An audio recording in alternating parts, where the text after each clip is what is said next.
Syrian Civil War. The Syrian Civil War is an ongoing multi-sided conflict in Syria involving various state-sponsored and non-state actors. In March 2011, popular discontent with the rule of Bashar al-Assad triggered large-scale protests and pro-democracy rallies across Syria, as part of the wider Arab Spring protests in the region. After months of crackdown by the government's security apparatus, various armed rebel groups such as the Free Syrian Army began forming across the country, marking the beginning of the Syrian insurgency. By mid-2012, the insurgency had escalated into a full-blown civil war. Rebel forces, receiving arms from Gulf Cooperation Council states, Turkey and some Western countries, initially made significant advances against the government forces, who were receiving financial and military support from Iran and Russia. Rebels captured the regional capitals of Raqqa in 2013 and Idlib in 2015. Consequently, Iran and Russia launched separate military interventions in support of the Syrian government in 2014 and 2015 respectively, shifting the balance of the conflict.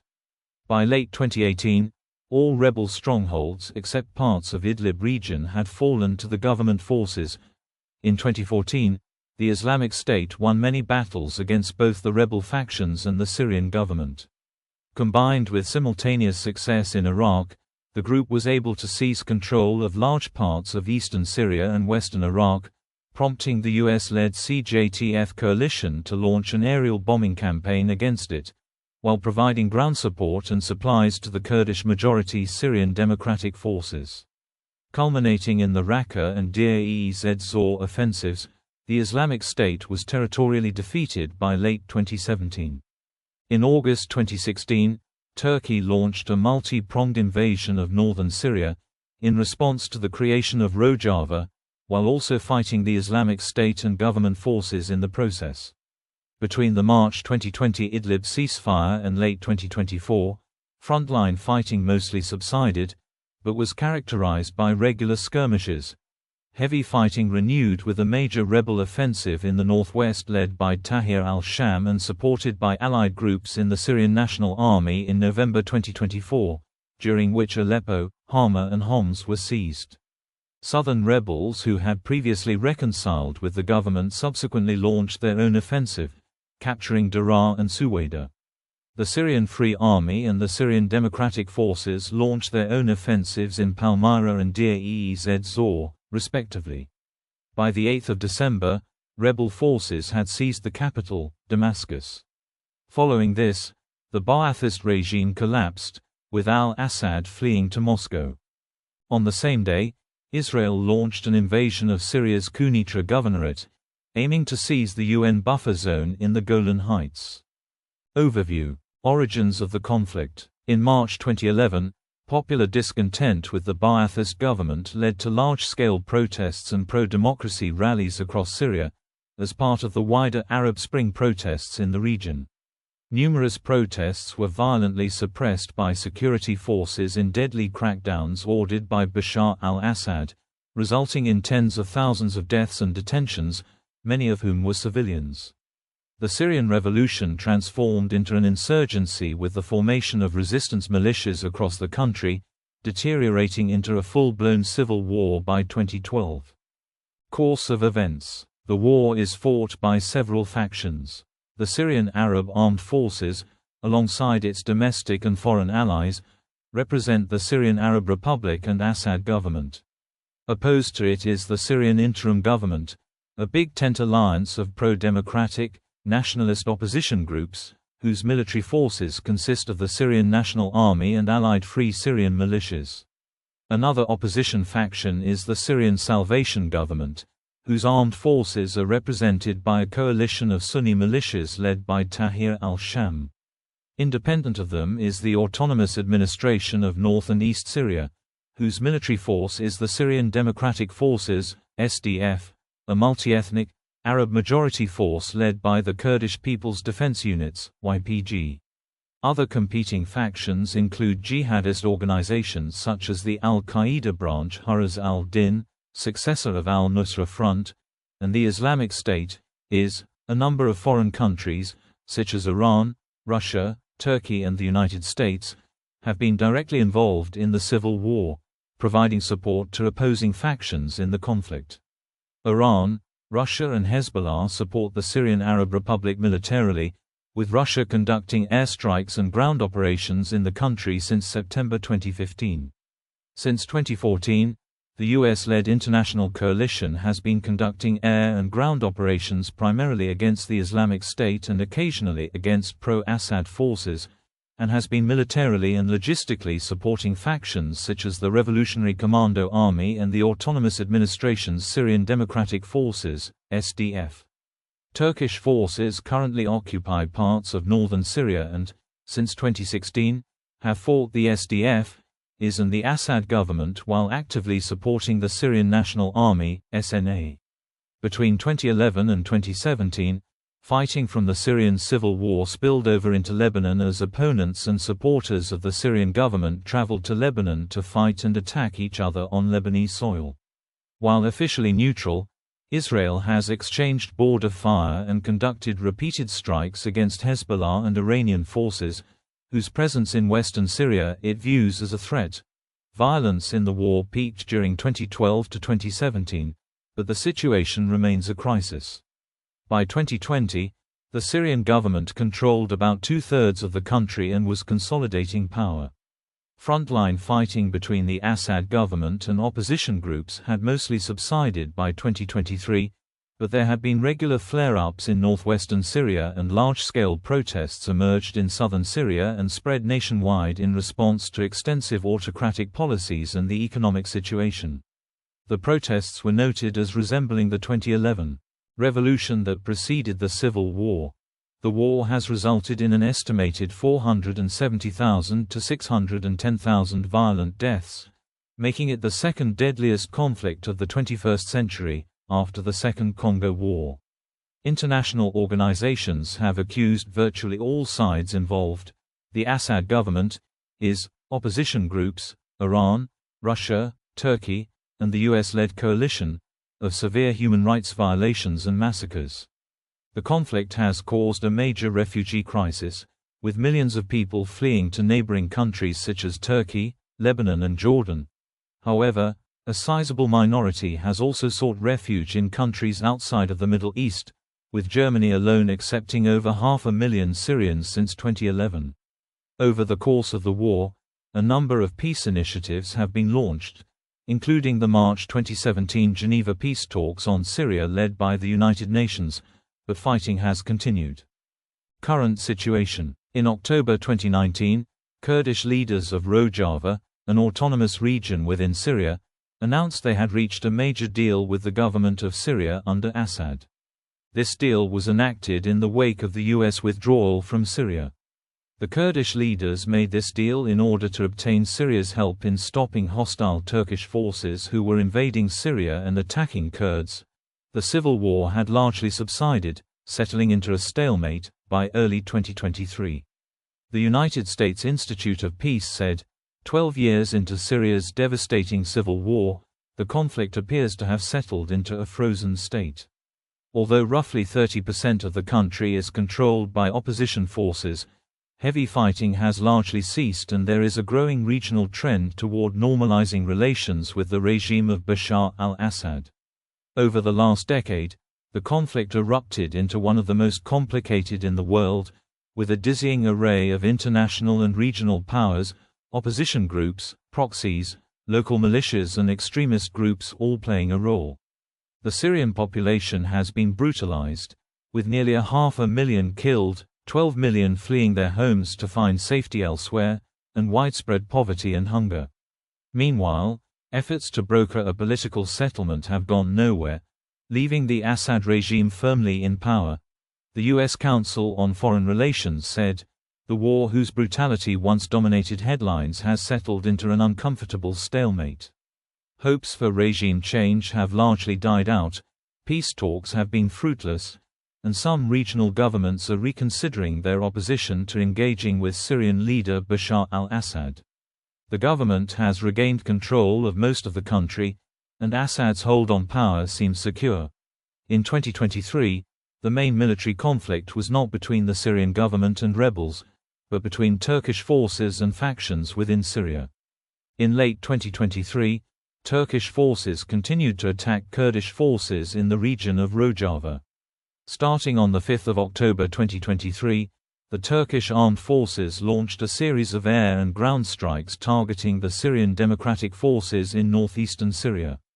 The airstrikes were launched in response to the 2023 Ankara bombing, which the Turkish government alleges was carried out by attackers originating from northeastern Syria. On 27 November 2024, it was reported that in a sudden offensive in northwestern Syria, rebels seized 13 villages, including the strategic towns of al-Sukra and Anjara, as well as Base 46, the largest Syrian regime base in the region. On 28 November, it was reported that Russian and Syrian warplanes were bombing rebel positions in response to the offensive. Additionally, Iranian state media said that Islamic Revolutionary Guards Corps, IRGC, Brigadier General Qumars Porashemi, a senior Iranian military advisor in Syria, was killed in Aleppo.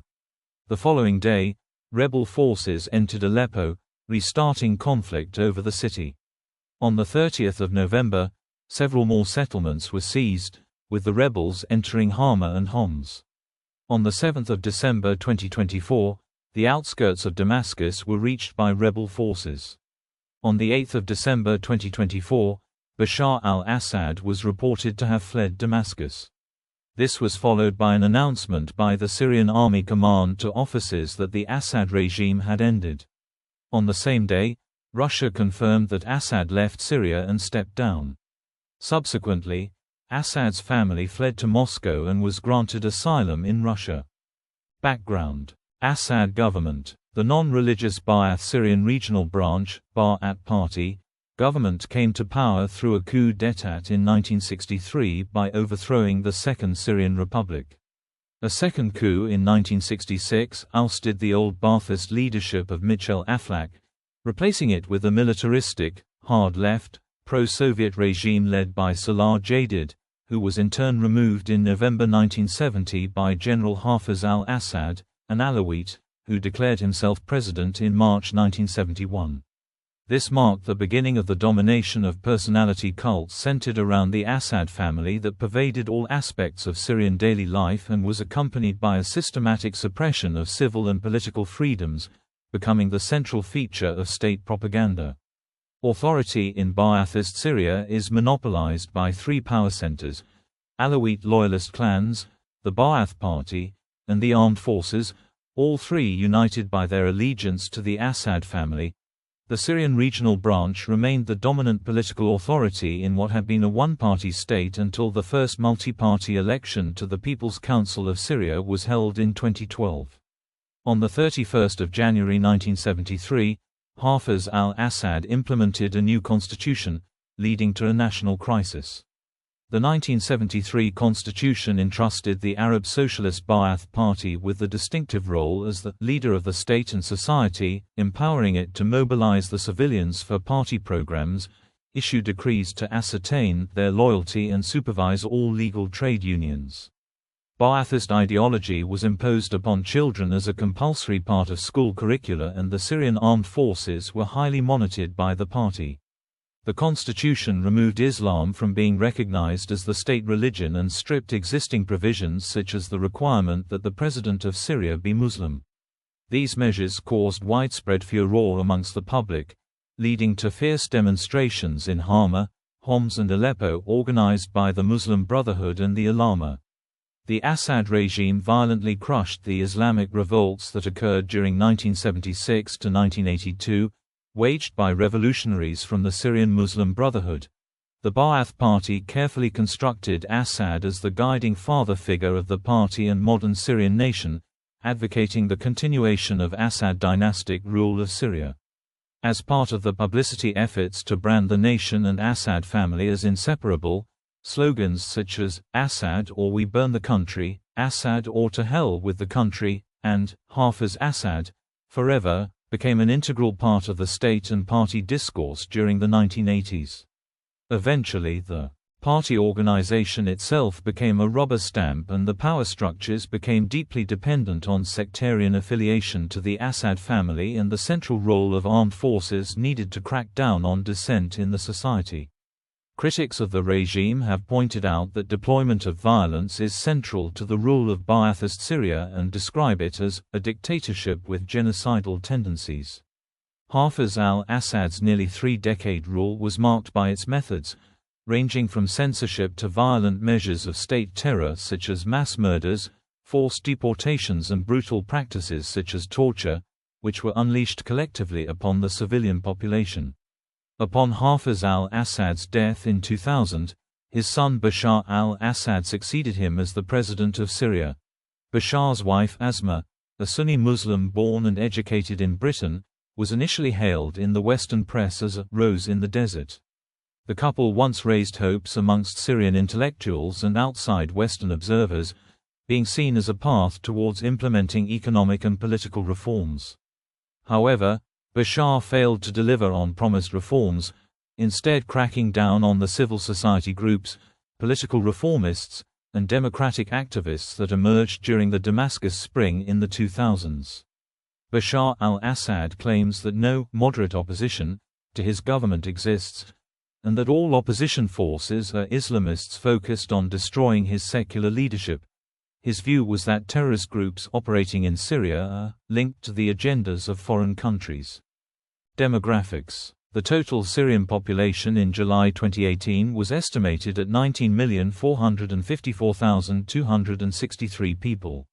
By ethnic groups, Syria was approximately Arab 50%, Alawite 15%, Kurd 10%, Levantine 10%, and other 15%, includes Druze, Ismaili, Amami, Assyrian, Turkmen, Armenian. Its religious breakdown was Muslim 87%, official, includes Sunni 74% and Alawi, Ismaili and Shia 13%, Christian 10%, mainly of Eastern Christian churches, may now be smaller as a result of Christians fleeing the country, Druze 3% and Jewish, uncounted in the estimate, but with few remaining in Damascus and Aleppo. Socioeconomic background. Socioeconomic inequality increased significantly after free market policies were initiated by Hafez al-Assad in his later years, and it accelerated after Bashar al-Assad came to power. With an emphasis on the service sector, these policies benefited a minority of the nation's population, mostly people who had connections with the government, and members of the Sunni merchant class of Damascus and Aleppo. In 2010, Syria's nominal GDP per capita was only $2,834, comparable to sub-Saharan African countries such as Nigeria and far lower than its neighbors such as Lebanon, with an annual growth rate of 3.39%, below most other developing countries. The country also faced particularly high youth unemployment rates. At the start of the war, discontent with the government was strongest in Syria's poor areas, predominantly among conservative Sunnis. These included cities with high poverty rates, such as Drought and Homs, and the poorer districts of large cities. Drought. The unrest coincided with the most intense drought ever recorded in Syria, which lasted from 2006 to 2011 and resulted in widespread crop failure, an increase in food prices and the mass migration of farming families to urban centers. This migration strained infrastructure already burdened by the influx of some 1.5 million refugees from the Iraq War.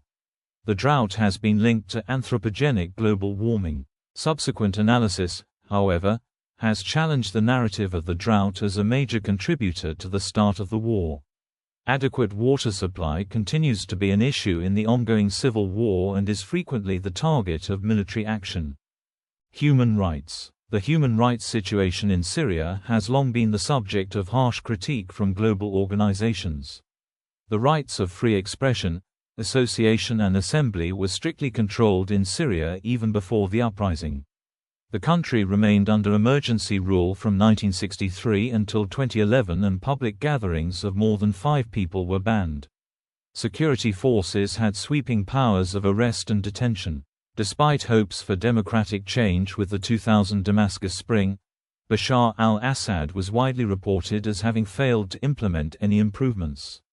In 2010, he imposed a controversial national ban on female Islamic dress codes, such as face veils, across universities, where reportedly over 1,000 primary school teachers that wore the niqab were reassigned to administrative jobs. A Human Rights Watch report issued just before the beginning of the 2011 uprising stated that Assad had failed to substantially improve the state of human rights since taking power. Impact of natural gas. The United States and its allies intended to build the Qatar-Turkey pipeline, which would relieve Europe of its dependence on Russian natural gas, especially during winter months where many European homes rely on Russian gas to survive the winter. On the contrary, Russia and its allies intended to stop this planned pipeline and instead build the Iran-Iraq-Syria pipeline.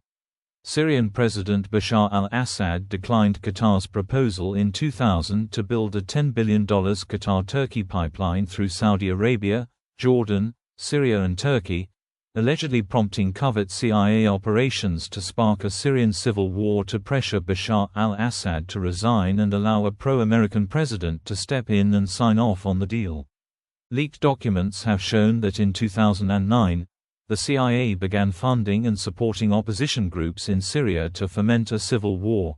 Harvard professor Mitchell Orenstein and George Romer stated that the pipeline feud is the true motivation behind Russia entering the war in support of Bashar al-Assad, supporting his rejection of the Qatar-Turkey pipeline and hoping to pave the way for the Iran-Iraq-Syria pipeline, which would bolster Russia's allies and stimulate Iran's economy. The U.S. military has set up bases near gas pipelines in Syria, purportedly to fight ISIS, but perhaps also to defend their own natural gas assets, which have been allegedly targeted by Iranian militias. The Conoco gas fields have been a point of contention for United States since falling in the hands of ISIS, which were captured by American-backed Syrian Democratic Forces in 2017.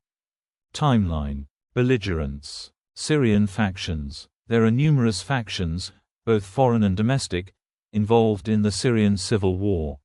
These can be divided into four main groups. First, Ba'athist Syria led by Bashar al-Assad and backed by his Russian and Iranian allies. Second, the Syrian opposition consisting of two alternative governments.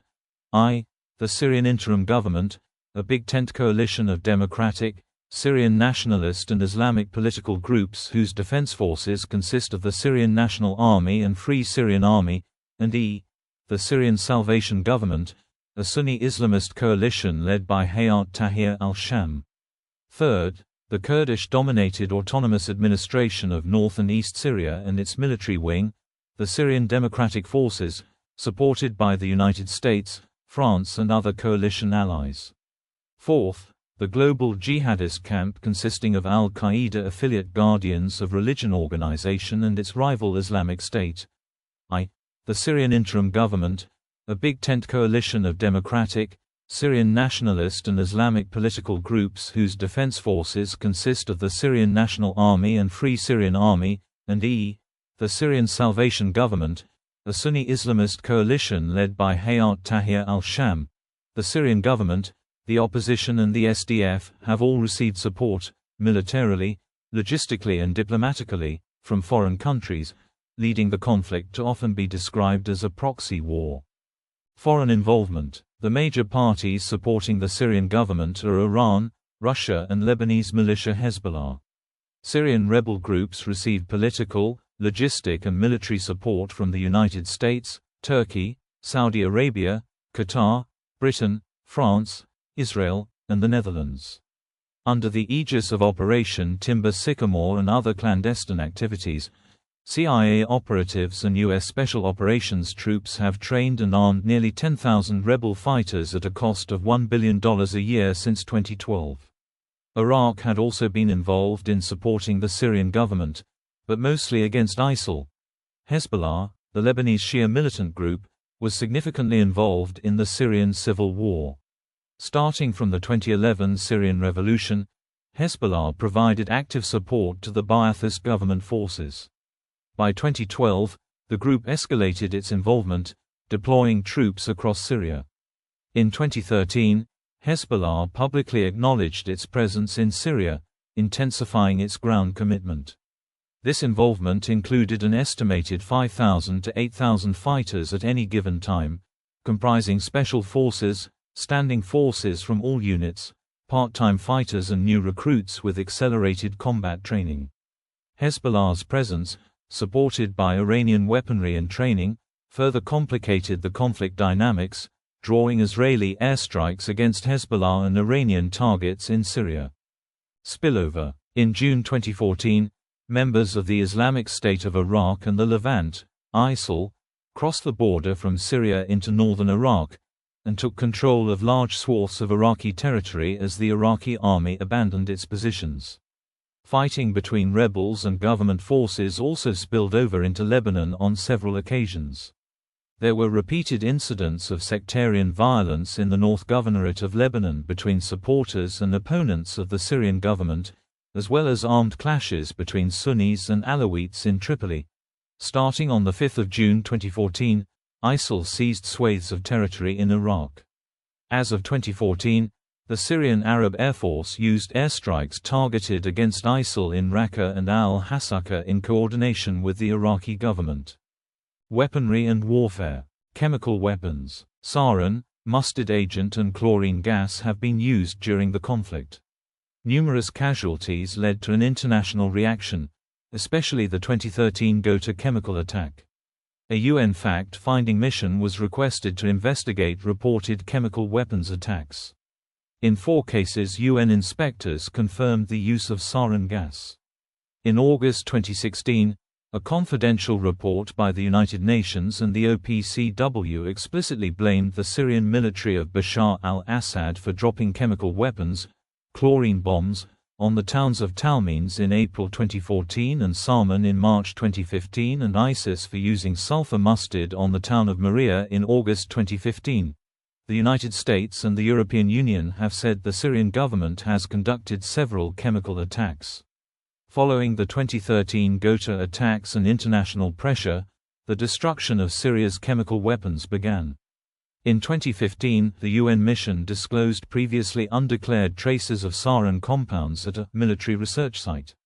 After the April 2017 Khan Sheikhan chemical attack, the United States launched its first intentional attack against Syrian government forces. An investigation conducted by Tobias Schneider and Teresa Lutgefend of the GP-Pi Research Institute documented 336 confirmed attacks involving chemical weapons in Syria between 23 December 2012 and 18 January 2019. The study attributed 98% of the total chemical attacks to the Assad regime. Almost 90% of the attacks occurred after Ghouta chemical attack in August 2013. In April 2020, the UN Security Council briefing was held on the findings of a global chemical weapons watchdog, Organization for the Prohibition of Chemical Weapons, OPCW, which found that the Syrian Air Force used sarin and chlorine during multiple attacks in 2017.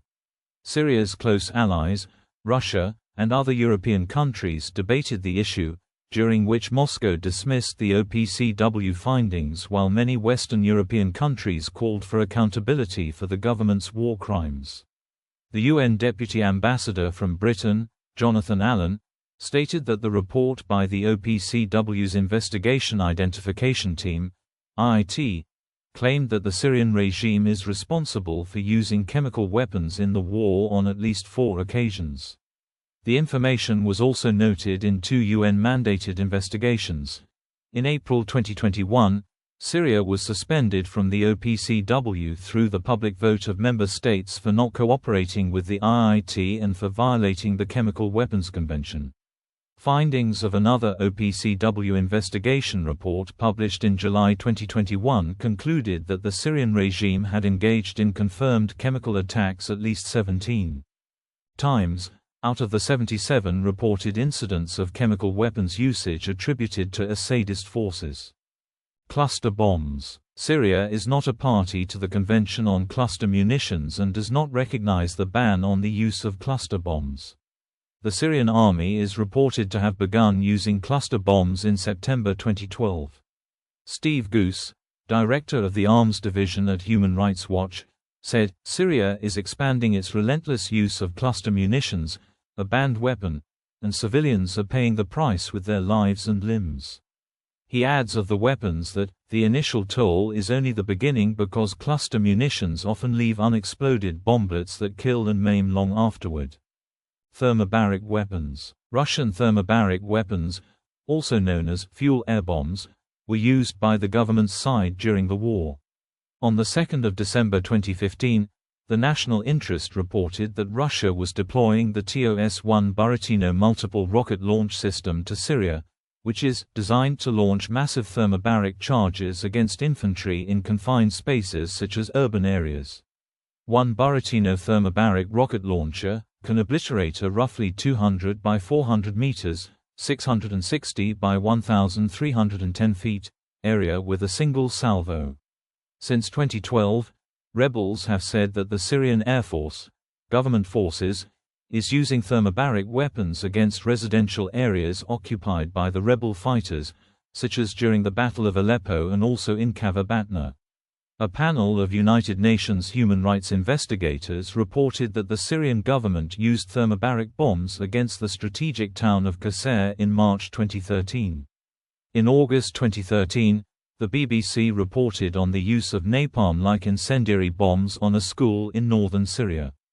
Anti-tank missiles. Several types of anti-tank missiles are in use in Syria. Russia has sent 9 M133 Kornet, third-generation anti-tank guided missiles to the Syrian government, whose forces have used them extensively against armor and other ground targets to fight jihadists and rebels. US-made BGM-71 TOW missiles are one of the primary weapons of rebel groups and have been primarily provided by the United States and Saudi Arabia. The US has also supplied many Eastern European-sourced 9K111 Faggot launchers and warheads to Syrian rebel groups under its Timber Sycamore program.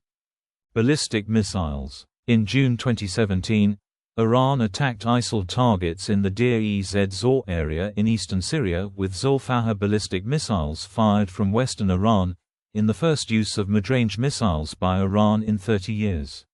According to Jane's Defense Weekly, the missiles traveled 650 to 700 kilometers.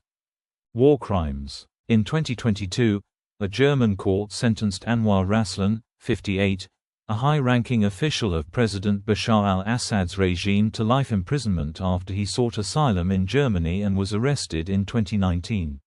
He was charged with being complicit to the murder of at least 27 people coupled with the sexual assault and torture of at least another 4,000 people between 29 April 2011 and 7 September 2012.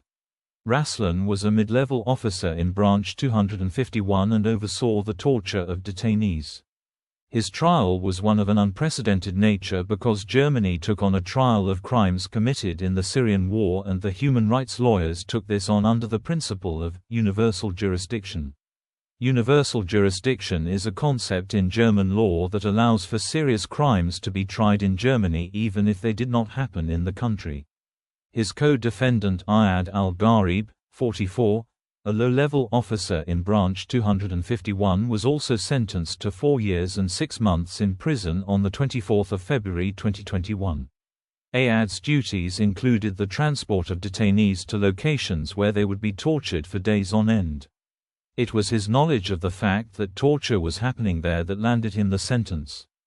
Sectarianism. The successive governments of Hafez and Bashar al-Assad have been closely associated with the country's minority Alawite religious group, an offshoot of Shia, whereas the majority of the population, and most of the opposition, is Sunni. This resulted in calls for persecution of the Alawites by parts of the opposition. A third of 250,000 Alawite men of military age have been killed fighting in the Syrian civil war. In May 2013, SOHR stated that out of 94,000 killed during the war, at least 41,000 were Alawites. According to the Daily Beast news website, many Syrian Christians stated in November 2013 that they had fled after they were targeted by the anti-government rebels, as militias and non-Syrian Shia, motivated by pro-Shia sentiment rather than loyalty to the Assad government, have taken over fighting the anti-government forces from the weakened Syrian army. Fighting has taken on a more sectarian nature. One opposition leader has said that the Shia militias often try to occupy and control the religious symbols in the Sunni community to achieve not just a territorial victory, but a sectarian one as well, reportedly occupying mosques and replacing Sunni icons with pictures of Shia leaders. According to the Syrian Network for Human Rights abuses have been committed by the militias, including a series of sectarian massacres between March 2011 and January 2014 that left 962 civilians dead.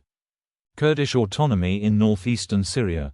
The Autonomous Administration of North and East Syria, AANES, also known as Rojava, is a de facto autonomous region in northeastern Syria. The region does not claim to pursue full independence but autonomy within a federal and democratic Syria. Rojava consists of self-governing sub-regions in the areas of Afrin, Jazira, Euphrates, Raqqa, Tabqa, Manbij and Deir-ez-Zor. The region gained its de facto autonomy in 2012 in the context of the ongoing Rojava conflict, in which its official military force, the Syrian Democratic Forces (SDF), has taken part. While entertaining some foreign relations, the region is not officially recognized as autonomous by the government of Syria or any state except for the Catalan parliament. The AANES has widespread support for its universal democratic, sustainable, autonomous pluralist, equal and feminist policies in dialogues with other parties and organizations. Northeastern Syria is polyethnic and home to sizable ethnic Kurdish, Arab and Assyrian populations, with smaller communities of ethnic Turkmen, Armenians, Circassians and Yazidis. The supporters of the region's administration state that it is an officially secular polity with direct democratic ambitions based on an anarchistic, feminist and libertarian socialist ideology promoting decentralization, gender equality, environmental sustainability, social ecology and pluralistic tolerance for religious, cultural and political diversity, and that these values are mirrored in its constitution, society and politics, stating it to be a model for a federalized Syria as a whole, rather than outright independence.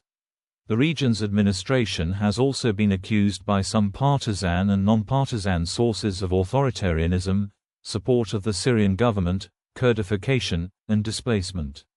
However, despite this, the AANES has been the most democratic system in Syria, with direct open elections, universal equality, respecting human rights within the region, as well as defense of minority and religious rights within Syria. In March 2015, the Syrian information minister announced that his government considered recognizing Kurdish autonomy within the law and constitution. While the region's administration was not invited to the Geneva III peace talks on Syria, or any of the earlier talks, Russia in particular called for the region's inclusion and did to some degree carry the region's positions into the talks, as documented in Russia's May 2016 draft for a new constitution for Syria. An analysis released in June 2017 described the region's relationship with the government fraught but functional, and a semi-cooperative dynamic. In late September 2017, Syria's foreign minister said that Damascus would consider granting Kurds more autonomy in the region once ISIL was defeated. On 13 October 2019, the SDF announced that it had reached an agreement with the Syrian army which allowed the latter to enter the SDF-held cities of Manbij and Kobani in order to dissuade a Turkish attack on those cities as part of the cross-border offensive by Turkish and Turkish-backed Syrian rebels. The Syrian army also deployed in the north of Syria together with the SDF along the Syrian-Turkish border and entered into several SDF-held cities such as Ain Issa and Tel Tamar. Following the creation of the Second Northern Syria Buffer Zone, the SDF stated that it was ready to work cooperatively with the Syrian army if a political settlement between the Syrian government and the SDF was achieved. According to information gathered in December 2021, Iraqi authorities have repatriated 100 Iraqi fighters from the ISIS group who were being held by Kurdish forces in northeast Syria.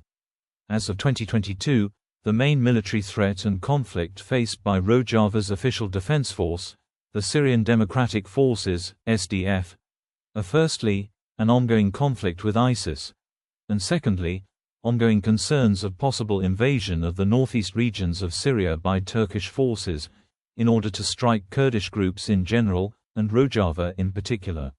An official report by the Rojava government noted Turkey-backed militias as the main threat to the region of Rojava and its government. In May 2022, Turkish and opposition Syrian officials said that Turkey's armed forces and the Syrian National Army are planning a new operation against the SDF, composed mostly of the YPG. The new operation is set to resume efforts to create 30-kilometer-wide, 19 miles, safe zones along Turkey's border with Syria, President Erdogan said in a statement. The operation aims at the Tal Rifat and Manbij regions west of the Euphrates and other areas further east. Meanwhile, Ankara is in talks with Moscow over the operation. President Erdogan reiterated his determination for the operation on 8 August 2022. On 5 June 2022, the leader of the Syrian Democratic Forces, SDF, Mazloum Abdi, said that forces of the Kurdish government in the Autonomous Administration of North and East Syria, AANES, were willing to work with Syrian government forces to defend against Turkey, saying, Damascus should use its air defense systems against Turkish planes. Abdi said that Kurdish groups would be able to cooperate with the Syrian government, and still retain their autonomy. The joint discussions were a result of the negotiation processes that had begun in October 2019. In early 2023, reports indicated that the forces of Islamic State in Syria had mostly been defeated, with only a few cells remaining in various remote locations. As of 2023, Turkey was continuing its support for various militias within Syria, consisting mostly of the Syrian National Army, which periodically attempted some operations against Kurdish groups. One stated goal was to create safe zones along Turkey's border with Syria, according to a statement by Turkish President Erdogan. The operations were generally aimed at the Tal Rifat and Manbij regions west of the Euphrates and other areas further east. President Erdogan openly stated his support for the operations, in talks with Moscow in mid-2022. Humanitarian impact. Refugees. As of 2015, 3.8 million have been made refugees. As of 2013, 1 in 3 of Syrian refugees, about 667,000 people, sought safety in Lebanon, normally 4.8 million population. Others have fled to Jordan, Turkey and Iraq. Turkey has accepted 1.7 million, 2015, Syrian refugees, half of whom are spread around cities and a dozen camps placed under the direct authority of the Turkish government. Satellite images confirmed that the first Syrian camps appeared in Turkey in July 2011, shortly after the towns of Drought, Homs and Hama were besieged. In September 2014, the UN stated that the number of Syrian refugees had exceeded 3 million. According to the Jerusalem Center for Public Affairs, Sunnis are leaving for Lebanon and undermining Hezbollah's status. The Syrian refugee crisis has caused the Jordan is Palestine threat to be diminished due to the onslaught of new refugees in Jordan. Greek Catholic Patriarch Gregorios III Laham says more than 450,000 Syrian Christians have been displaced by the conflict. As of September 2016, the European Union has reported that there are 13.5 million refugees in need of assistance in the country. Australia is being appealed to rescue more than 60 women and children stuck in Syria's Al-Hol camp ahead of a potential Turkish invasion. A major statement from NGO ACT Alliance found that millions of Syrian refugees remain displaced in countries around Syria. This includes around 1.5 million refugees in Lebanon. Also, the report found that refugees in camps in northeastern Syria have tripled this year. Numerous refugees remain in local refugee camps. Conditions there are reported to be severe, especially with winter approaching. 4,000 people are housed at the Washakani camp. No organizations are assisting them other than the Kurdish Red Cross. Numerous camp residents have called for assistance from international groups. Refugees in northeast Syria report they have received no help from international aid organizations. On 30 December 2019, over 50 Syrian refugees, including 27 children, were welcomed in Ireland, where they started afresh in their new temporary homes at the Mosney Accommodation Centre in County Meath. The migrant refugees were pre-interviewed by Irish officials under the Irish Refugee Protection Programme (IRPP). As of 2022, there are over 5.6 million refugees. Over 3.7 million of those, about 65%, are in Turkey. These figures have seen a lot of blame laid on refugees across the political spectrum in the country. They are being blamed for the worsening economic crisis. Measures have been put in place to drive them out, including raised fees on utilities such as water and services such as marriage licenses. There has been an increase on attacks targeting Syrian refugees in the country. Return of refugees. Another aspect of the post-war years will be how to repatriate the millions of refugees. The Syrian government has put forward a law commonly known as Law 10, which could strip refugees of property, such as damaged real estate.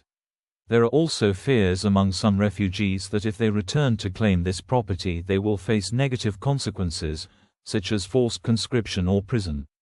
The Syrian government has been criticized for using this law to reward those who have supported the government. However, the government said this statement was false and has expressed that it wants the return of refugees from Lebanon. In December 2018, it was also reported that the Syrian government has started to seize property under an anti-terrorism law, which is affecting government opponents negatively, with many losing their property. Some people's pensions have also been cancelled.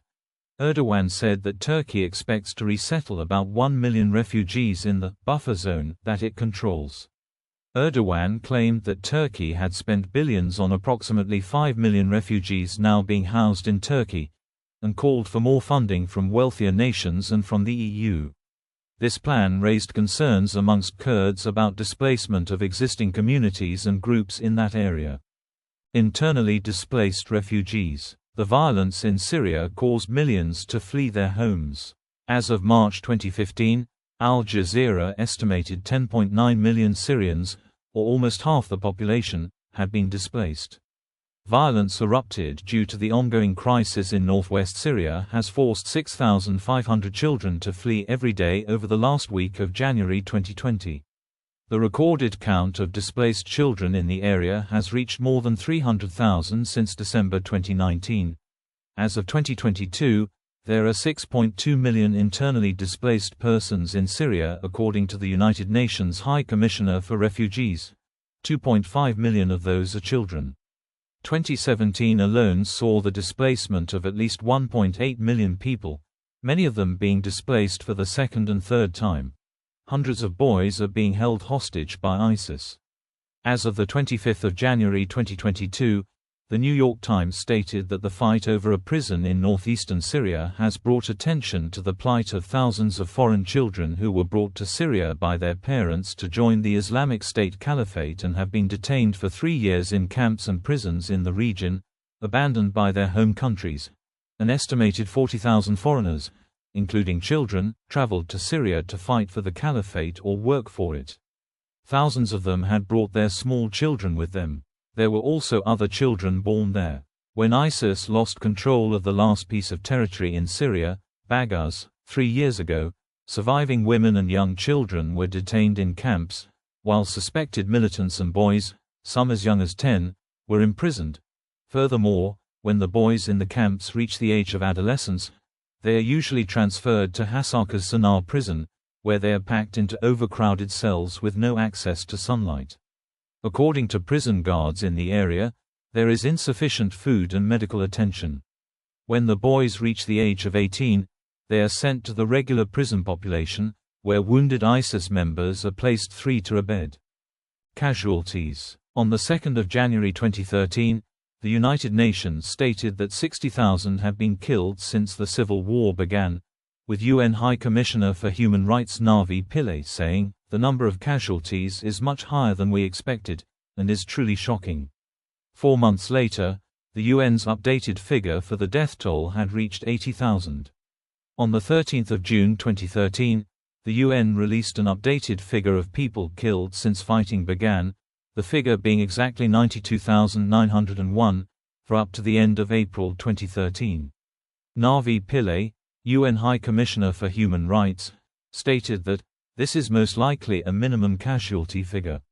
The real toll was guessed to be over 100,000. Some areas of the country have been affected disproportionately by the war. By some estimates, as many as a third of all deaths have occurred in the city of Homs. One problem has been determining the number of armed combatants who have died, due to some sources counting rebel fighters who were not government defectors as civilians.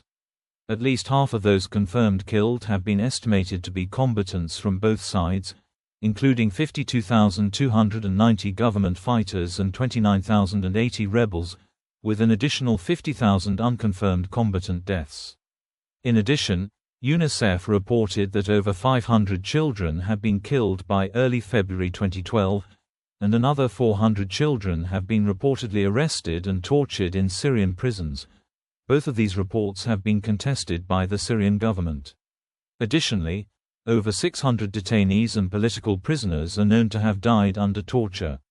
In mid-October 2012, the opposition activist group SOHR reported the number of children killed in the conflict had risen to 2,300, and in March 2013, opposition sources stated that over 5,000 children had been killed. In January 2014, a report was released detailing the systematic killing of more than 11,000 detainees of the Syrian government. On 20 August 2014, a new UN study concluded that at least 191,369 people have died in the Syrian conflict. The UN thereafter stopped collecting statistics, but a study by the Syrian Center for Policy Research released in February 2016 estimated the death toll to be 470,000, with 1.9 meters wounded, reaching a total of 11.5% of the entire population either wounded or killed. A report by the pro-opposition SNHR in 2018 mentioned 82,000 victims that had been forcibly disappeared by the Syrian government, added to 14,000 confirmed deaths due to torture. According to various war monitors, Syrian armed forces and pro-Assad forces has been responsible for over 90% of the total civilian casualties in the civil war. On 15 April 2017, a convoy of buses carrying evacuees from the besieged Shia towns of Al-Fuwa and Kafria, which were surrounded by the Army of Conquest, was attacked by a suicide bomber west of Aleppo, killing more than 126 people, including at least 80 children. On 1 January 2020, at least 8 civilians, including 4 children, were killed in a rocket attack on a school in Idlib by Syrian government forces, the Syrian Human Rights Observatory, SOHR, said. In January 2020, UNICEF warned that children were bearing the brunt of escalating violence in northwestern Syria.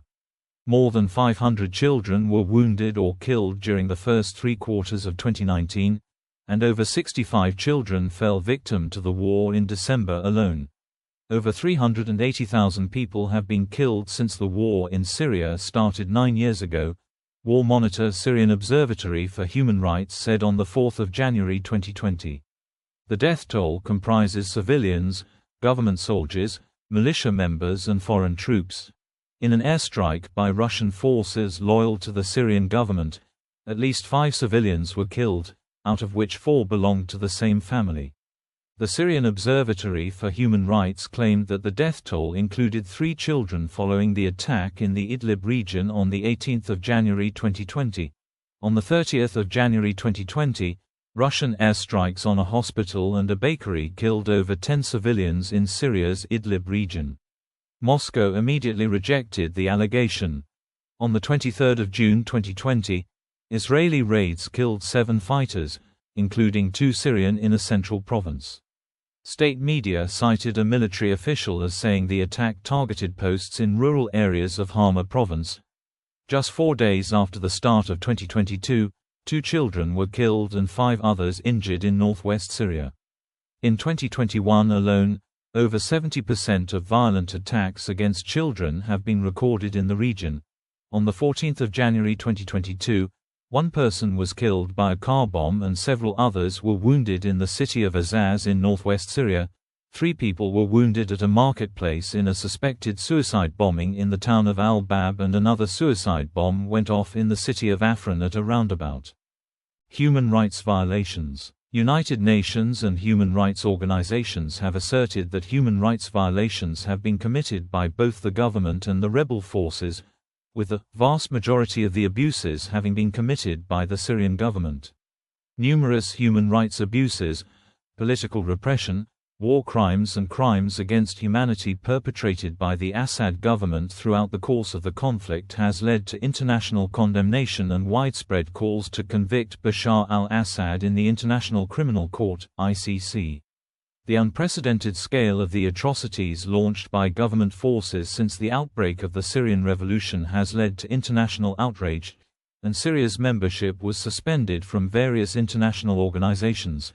According to 3 international lawyers, Syrian government officials could face war crimes charges in the light of a huge cache of evidence smuggled out of the country showing the systematic killing of about 11,000 detainees. Most of the victims were young men and many corpses were emaciated, blood-stained and bore signs of torture. Some had no eyes, others showed signs of strangulation or electrocution. Experts said this evidence was more detailed and on a far larger scale than anything else that had emerged from the then 34-month crisis. Atrocities committed by the Assad regime have been described as the greatest war crimes of the 21st century, with chilling revelations of torture, rapes, massacres, and extermination being leaked through the 2014 Caesar report, which contained photographic evidence gathered by a dissident army photographer who worked in Ba'athist military prisons. According to international lawyer Stephen Rapp, "We've got better evidence against Assad and his clique than we had against Milosevic in Yugoslavia, or we had in any of the war crimes tribunals in which I've involved in some extent, even better than we had against the Nazis at Nuremberg, because the Nazis didn't actually take individual pictures of each of their victims with identifying information on them." The UN reported in 2014 that siege warfare is employed in a context of egregious human rights and international humanitarian law violations. The warring parties do not fear being held accountable for their acts. Armed forces of both sides of the conflict blocked access of humanitarian convoys, confiscated food, cut off water supplies and targeted farmers working their fields. The report pointed to 4 places besieged by the government forces: Muadamir, Daraa, Yarmouk Camp and Old City of Homs, as well as 2 areas under siege of rebel groups: Aleppo and Hama. In Yarmouk Camp, 20,000 residents faced death by starvation due to blockade by the Syrian government forces and fighting between the army and Jabhat al-Nusra, which prevents food distribution by UNRWA.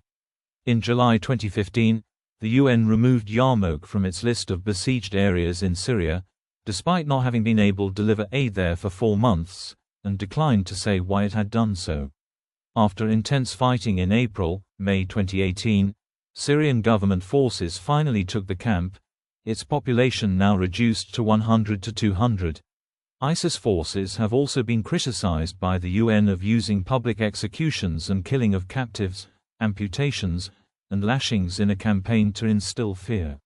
Forces of the Islamic State of Iraq and al-Sham have committed torture, murder, acts tantamount to enforced disappearance and forced displacement as part of attacks on the civilian population in Aleppo and Raqqa governorates, amounting to crimes against humanity, said the report from 27 August 2014. ISIS also persecuted gay and bisexual men. Enforced disappearances and arbitrary detentions have also been a feature since the Syrian uprising began.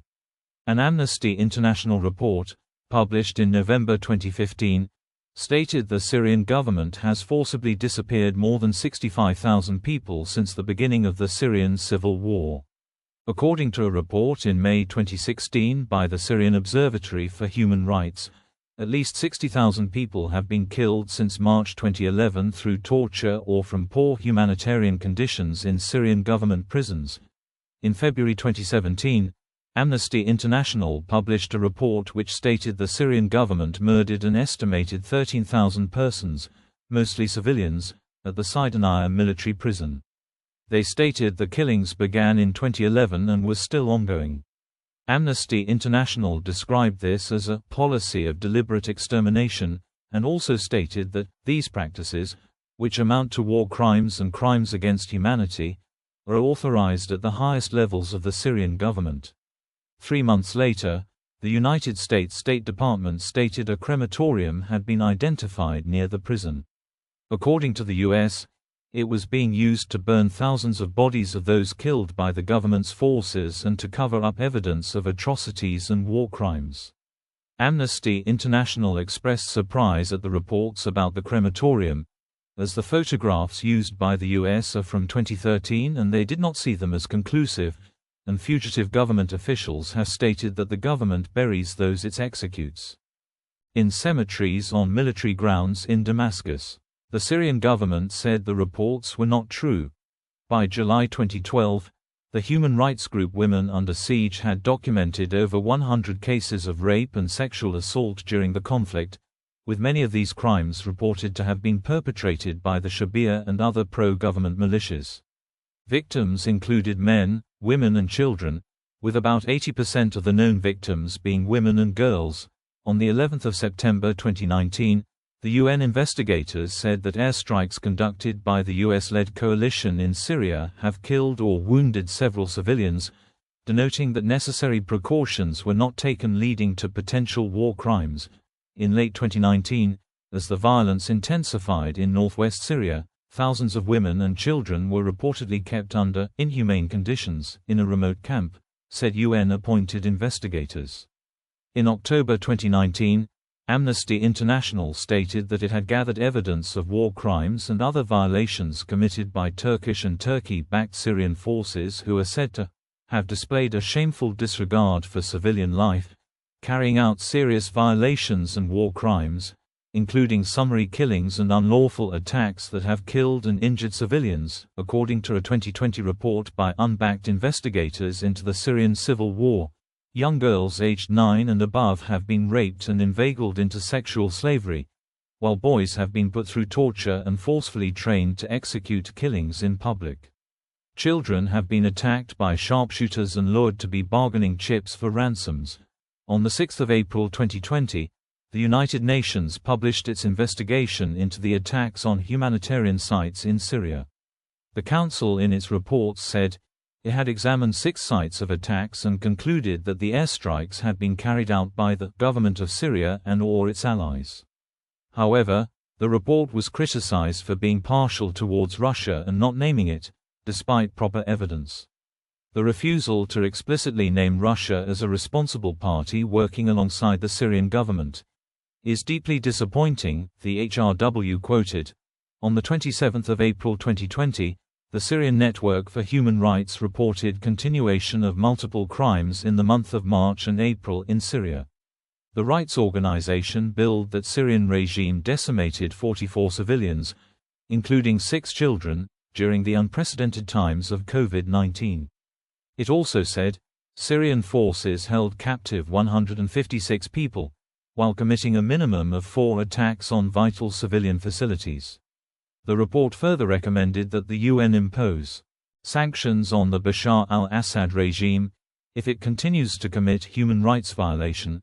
On 8 May 2020, the UN High Commissioner for Human Rights Michelle Bachelet raised serious concern that rebel groups, including ISIL terrorist fighters, may be using the COVID-19 pandemic as an opportunity to regroup and inflict violence in the country. On 21 July 2020, the Syrian government forces carried out an attack and killed 2 civilians with 4 Grad rockets in western Al-Bab subdistrict. On 14 January 2022, in the rebel-held city of Azaz in northwest Syria, a car bomb went off, killing 1 and wounding several bystanders. According to a rescue worker, an improvised explosive device had been housed inside a car and then the car was planted near a local transport office in the city, which is close to the Turkish border. In the town of Al-Bab, a suicide bomb went off, wounding 3, and in the city of Afrin, another suicide bomb went off at a roundabout. All these 3 bombings happened in a span of hours and minutes from each other. According to Al Jazeera, a rocket attack on a northern Syrian town controlled by Turkey-backed opposition fighters killed 6 civilians and injured more than a dozen others on 21 January 2022. According to the British-based Syrian Observatory for Human Rights, It was unclear who fired the artillery shells, but the attack came from a region populated by Kurdish fighters and Syrian government forces. After an attack on a Syrian jail on 23 January 2022, over 120 individuals were killed in an ongoing conflict between Kurdish-led troops and ISIS fighters. According to the UK-based Syrian Observatory for Human Rights, at least 77 IS members and 39 Kurdish fighters, including internal security forces, prison guards and counter-terrorism forces, were killed in the attack. On 17 December 2023, 8 civilians, including a pregnant woman, were killed during bombardments by the Syrian Arab Army on the town of Drought. War Monitor (SOHR) reported that pro-Assad forces deliberately perpetrated a massacre by directly targeting residential areas, using artillery shells and rocket launches. Crime wave. As the conflict has expanded across Syria, many cities have been engulfed in a wave of crime as fighting caused the disintegration of much of the civilian state, and many police stations stopped functioning. Rates of theft increased, with criminals looting houses and stores. Rates of kidnappings increased as well. Rebel fighters were seen stealing cars and, in one instance, destroying a restaurant in Aleppo where Syrian soldiers had been seen eating. Local National Defense Forces commanders often engaged in war profiteering through protection rackets, looting and organized crime. NDF members were also implicated in waves of murders, robberies, thefts, kidnappings and extortions throughout government-held parts of Syria since the formation of the organization in 2013, as reported by the Institute for the Study of War. Criminal networks have been used by both the government and the opposition during the conflict. Facing international sanctions, the Syrian government relied on criminal organizations to smuggle goods and money in and out of the country. The economic downturn caused by the conflict and sanctions also led to lower wages for Shabiya members. In response, some Shabiya members began stealing civilian properties and engaging in kidnappings. Rebel forces sometimes rely on criminal networks to obtain weapons and supplies. Black market weapon prices in Syria's neighboring countries have significantly increased since the start of the conflict. To generate funds to purchase arms, some rebel groups have turned towards extortion, theft and kidnapping. Syria has become the chief location for manufacturing of Captagon, an illegal amphetamine. Drugs manufactured in Syria have found their way across the Gulf, Jordan and Europe but have at times been intercepted. In January 2022, a Jordanian army officer was shot and killed and 3 army personnel injured after a shootout erupted between drug smugglers and the army. The Jordanian army has said that it shot down a drone in 2021 that was being used to smuggle a substantial amount of drugs across the Jordanian border. Epidemics. The World Health Organization has reported that 35% of the country's hospitals are out of service. Fighting makes it impossible to undertake the normal vaccination programs. The displaced refugees may also pose a disease risk to countries to which they have fled. 400,000 civilians were isolated by the siege of eastern Ghouta from April 2013 to April 2018, resulting in acutely malnourished children according to the United Nations Special Advisor, Jan Egeland, who urged the parties for medical evacuations. 55,000 civilians are also isolated in the Rukban refugee camp between Syria and Jordan, where humanitarian relief access is difficult due to the harsh desert conditions.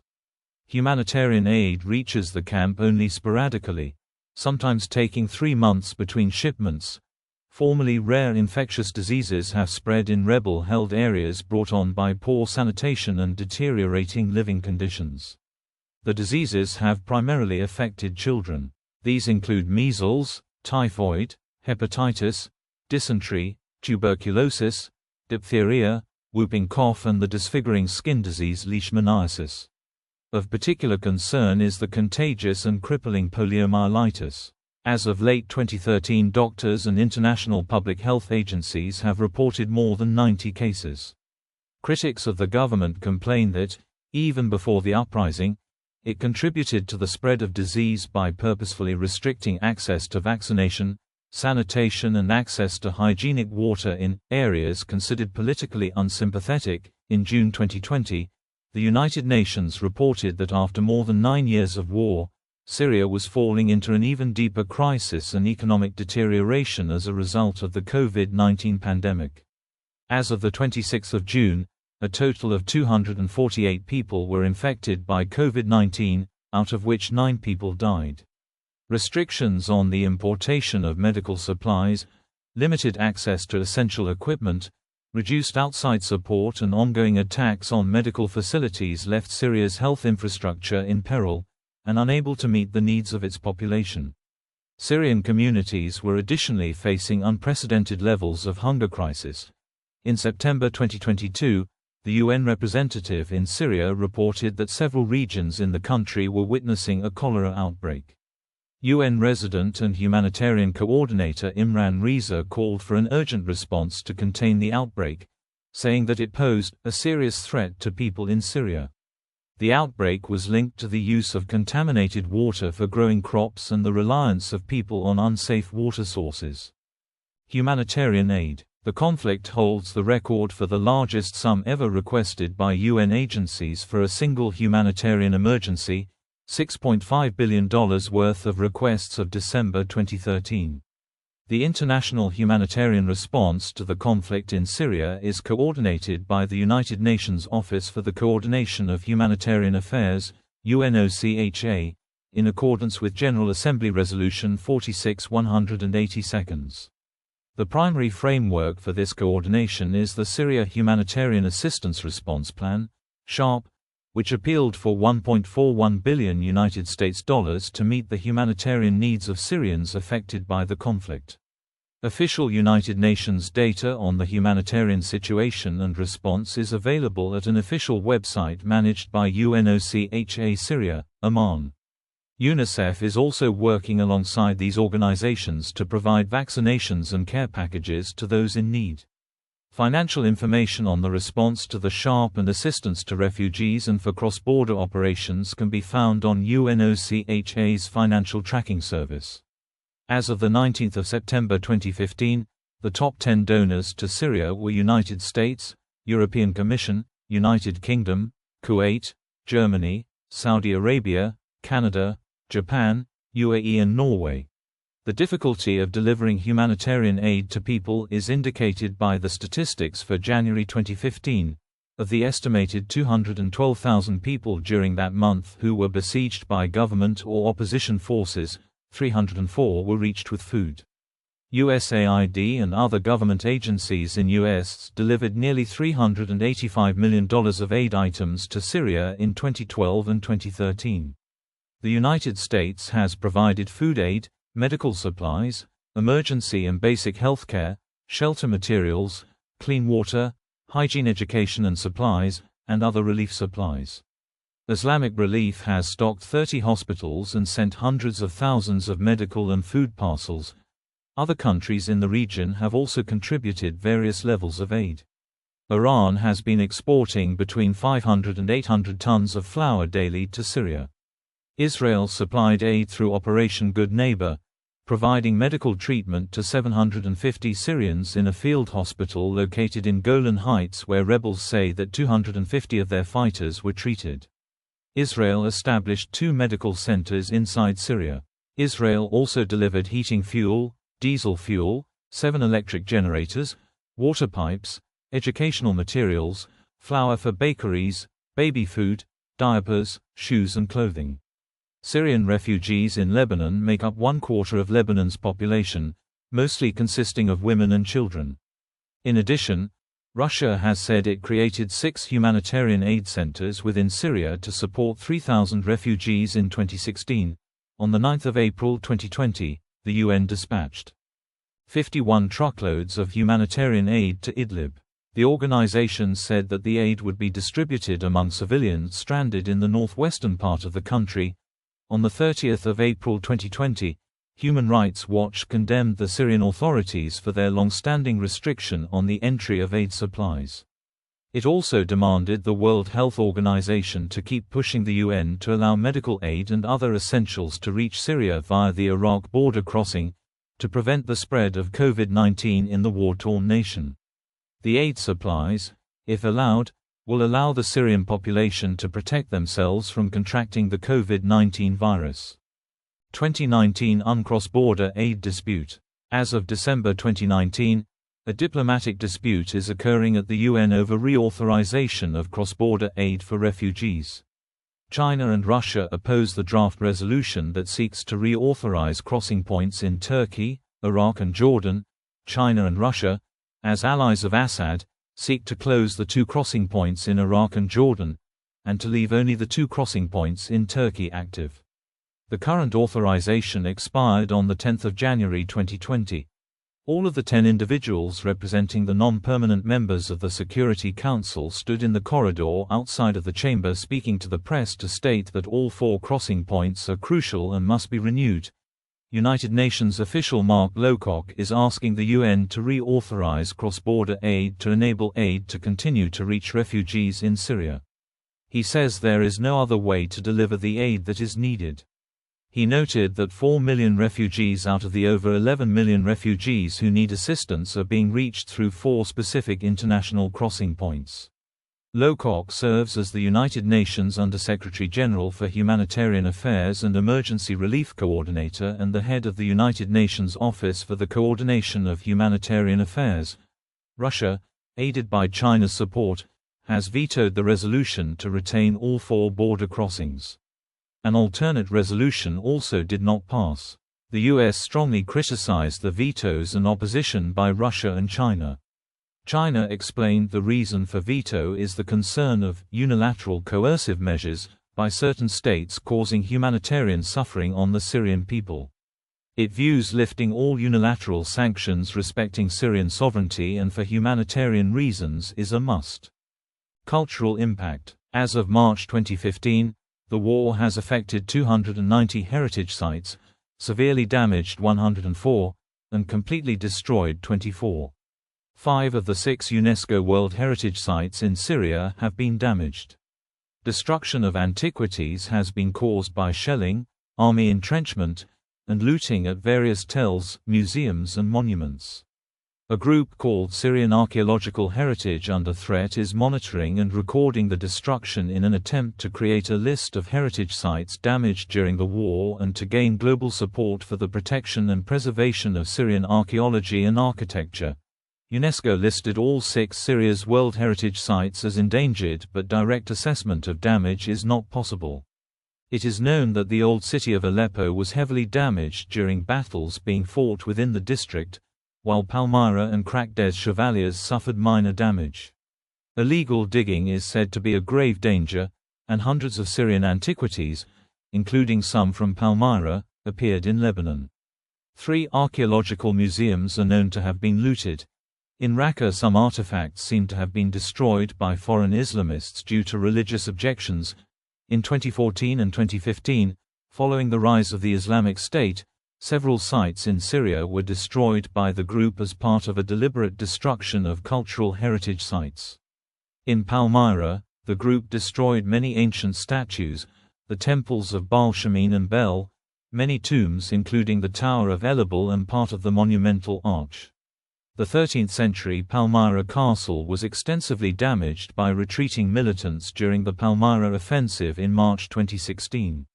Is also destroyed ancient statues in Raqqa, and a number of churches, including the Armenian Genocide Memorial Church in Deir-ez-Zor. In January 2018, Turkish airstrikes seriously damaged an ancient Neo-Hittite temple in Syria's Kurdish-held Afrin region. It was built by the Arameans in the 1st millennium BC. According to a September 2019 report published by the Syrian Network for Human Rights, more than 120 Christian churches have been destroyed or damaged in Syria since 2011. The war has inspired its own particular artwork, done by Syrians. A late summer 2013 exhibition in London at the P21 Gallery showed some of this work, which had to be smuggled out of Syria. As a result of the war, many children's books have been published surrounding themes and stories of Syrian children of war. Some examples of this would be Tomorrow by Nadine Carden, My Beautiful Birds by Suzanne Del Rizzo, and Nowhere Boy by Catherine Marsh. Media coverage. The Syrian civil war is one of the most heavily documented wars in history, despite the extreme dangers that journalists face while in Syria.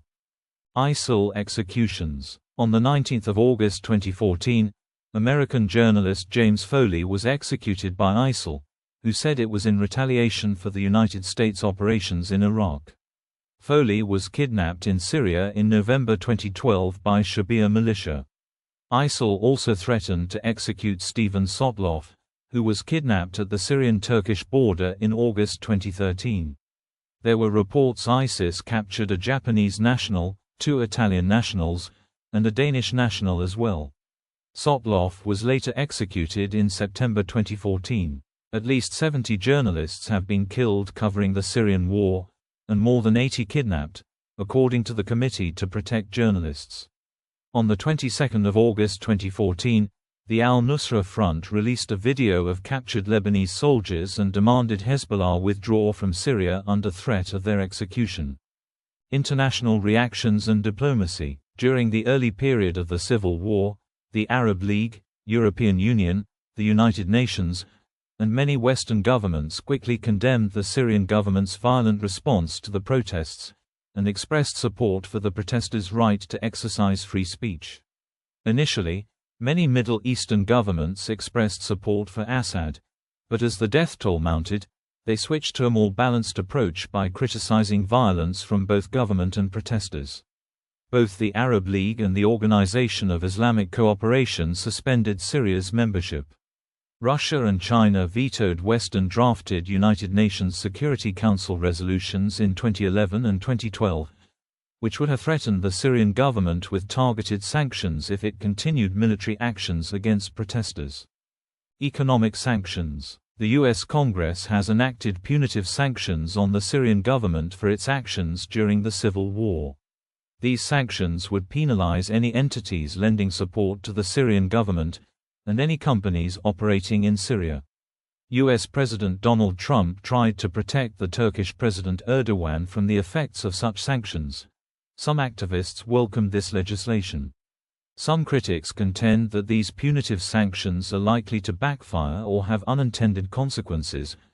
They argue that ordinary Syrian people will have fewer economic resources due to these sanctions, and will thus need to rely more on the Syrian government and its economic allies and projects, while the sanctions' impact on ruling political elites will be limited. Mohammed al-Abdullah, executive director of Syria Justice and Accountability Center, SJAC, said that the sanctions will likely hurt ordinary Syrian people, saying, "It is an almost unsolvable, unfeasible equation. If they are imposed, they will indirectly harm the Syrian people, and if they are lifted, they will indirectly revive the Syrian regime." He attributed the sanctions to political considerations, as the United States does not have weapons and tools in the Syrian file, and sanctions are its only means. Peter Ford, the former UK ambassador to Syria, said, "Going forward, we're seeing more economic warfare. It seems that the US, having failed to change the regime in Syria by military force or by proxies, is tightening the economic screws, and the main reason why the US is keeping hold of the production facilities in eastern Syria. So, the economic situation is becoming more and more serious and dire in Syria, and it's a major reason why refugees are not going back." In June, U.S. Secretary of State Mike Pompeo announced new economic sanctions on Syria targeting foreign business relations with the Syrian government. Under the Caesar Act, the latest sanctions were to be imposed on 39 individuals and entities, including Asma al-Assad, wife of Syrian President Bashar al-Assad. On 17 June 2020, James F. Jeffrey, Special Representative for Syria Engagement, signaled that the UAE could be hit with sanctions under the Caesar Act if it pushed ahead with normalization efforts with the Syrian regime. 2019 negotiations. During the course of the war, there have been several international peace initiatives, undertaken by the Arab League, the United Nations and other actors. The Syrian government has refused efforts to negotiate with what it describes as armed terrorist groups. On 1 February 2016, the UN announced the formal start of the unmediated Geneva-Syria peace talks that had been agreed on by the International Syria Support Group, ISSG, in Vienna. On 3 February 2016, the UN Syria peace mediator suspended the talks. On 14 March 2016, Geneva peace talks resumed.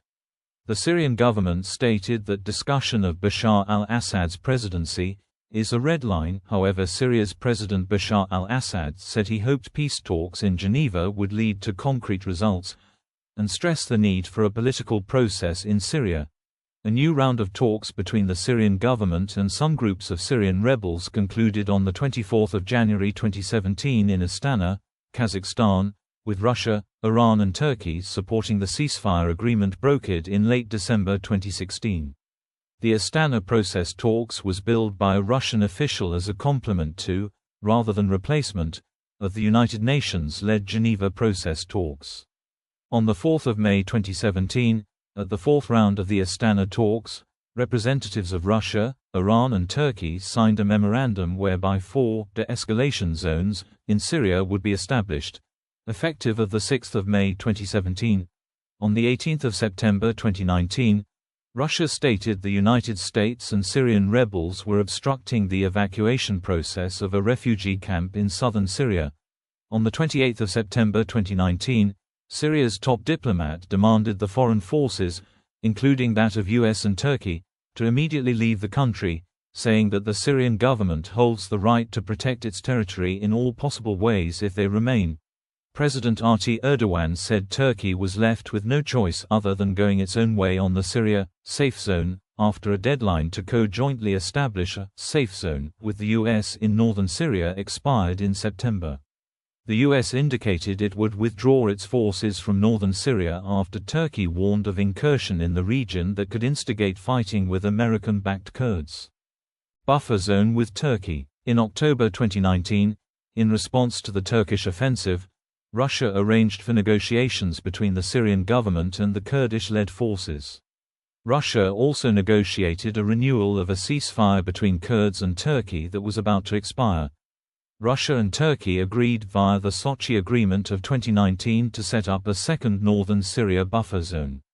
Syrian President Assad expressed full support for the deal, as various terms of the agreement also applied to the Syrian government. The SDF stated that they considered themselves as Syrian and a part of Syria, adding that they would agree to work with the Syrian government. The SDF officially announced their support for the deal on 27 October. The agreement reportedly included the following terms: a buffer zone would be established in northern Syria. The zone would be around 30 kilometers, 19 miles, deep, stretching from Euphrates River to Tal Abyad and from Ras Al Ain to the Iraq-Syria border, but excluding the town of Kamishli, the Kurds' de facto capital. The buffer zone would be controlled jointly by the Syrian army and Russian military police.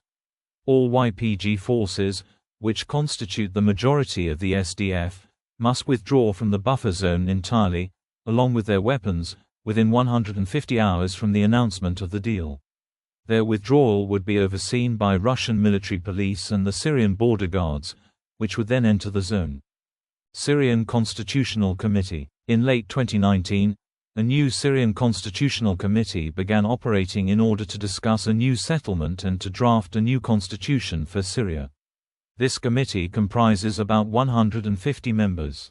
It includes representatives of the Syrian government, opposition groups and countries serving as guarantors of the process, such as Russia. However, this committee has faced strong opposition from the Assad government. 50 of the committee members represent the government, and 50 members represent the opposition. Until the Assad government agrees to participate, it is unclear whether the third round of talks will proceed on a firm schedule. In December 2019, the EU held an international conference which condemned any suppression of the Kurds, and called for the self-declared autonomous administration in Rojava to be preserved and to be reflected in any new Syrian constitution. The Kurds are concerned that the independence of the declared autonomous administration of North and East Syria, AANES, in Rojava might be severely curtailed. Rojava officials condemned the fact that they were excluded from the peace talks and stated that, having a couple of Kurds in the committee did not mean that the Syrian Kurds were properly represented in it. The co-chair of the Syrian Democratic Council accused Turkey of vetoing the representation of Syrian Kurds within the committee. The Kurdish administration also organized demonstrations in front of the UN office in Qamishli to protest their exclusion from the committee. Arab League. On 13 April 2023, Syrian Foreign Minister Faisal Mekdad arrived in Jeddah to meet Saudi Foreign Minister, Prince Faisal bin Farhan. After frayed relations during the Syrian civil war, both nations now seek a political solution to the Syrian crisis that preserves the unity, security and stability of Syria, according to the Saudi Foreign Ministry.